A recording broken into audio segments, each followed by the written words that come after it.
Donnie Darko é um jovem que em uma noite escuta uma espécie de chamado, que o faz levantar de sua cama, sair para fora de sua casa e se deparar com um coelho bizarro chamado Frank. Tal chamado faz com que ele seja salvo, uma vez que uma turbina de um avião cairia em cima do seu quarto naquela noite. Além disso, Frank começa uma contagem bizarra para o fim do mundo, que seria exatamente em 28 dias, 6 horas, 42 minutos e 12 segundos. Essa é a sinopse do clássico cult Donnie Darko, filme de 2001, que, digamos assim, criou uma base de fãs ao longo dos anos, que o defendem muito, sendo aquele típico filme ame ou odeie.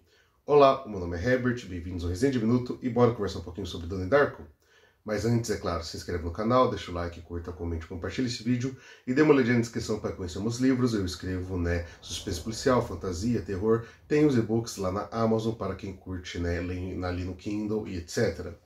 Vamos então começar falando um pouquinho sobre Donnie Darko. É um filme que ganhou grande destaque no seu lançamento, ali ao longo dos anos foi se tornando uma espécie de cult, exatamente porque é um filme um tanto quanto confuso, fazendo com que muitas pessoas gostem de teorizar em cima dele e se acharem até mesmo um pouquinho superior porque entenderam ou se dizem entender o filme. Mas vamos destrinchar um pouquinho isso a fundo, entender porque ele acaba sendo ame ou odeie, quais são os méritos e quais são os desméritos do filme. Falando um pouquinho sobre a questão ali, digamos, do diretor, o Richard Kelly. O Richard, ele é um cara que estava com apenas 25 anos quando ele foi fazer o Donnie Darko, então ele acabou tendo muitas ideias e trouxe uma narrativa não linear, o que desafiava os padrões da época, e até hoje mesmo o comum é ver narrativas lineares dentro do cinema. Então é um filme que por si só já é diferente, mas que na mão de um cara inexperiente, por mais que as suas ideias fossem boas, acaba tendo ali algumas coisas um pouco mais truncadas e que não funcionam muito bem.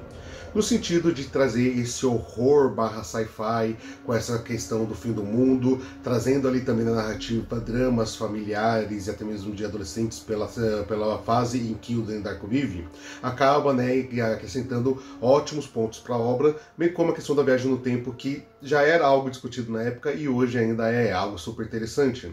Como se tudo isso não bastasse, é um filme de 2001 que faz grandes referências à década de 80. E isso, funciona muito bem. Só a gente vê Stranger Things, que faz um sucesso gigantesco ainda hoje. Essas referências da década de 80, início dos anos 90, é algo que funciona muito bem no cinema.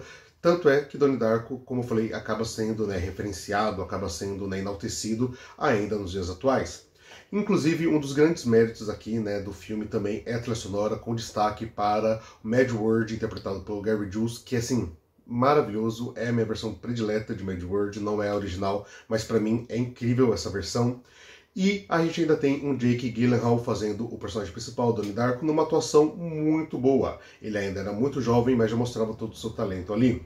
No final das contas, acaba que o filme tem alguns takes disfuncionais, ou seja, takes que são longos, takes que acabam até tornando o filme um pouco tedioso e que no final das contas você fica na dúvida se ele realmente está acrescentando algo à obra ou não.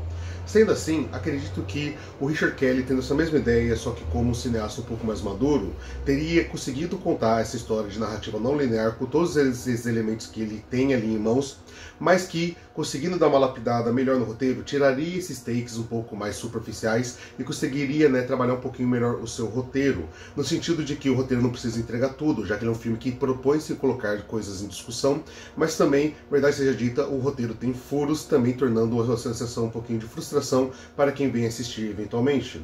Claro que isso também causa aquela questão de criar teorias, discussões que perduram até hoje.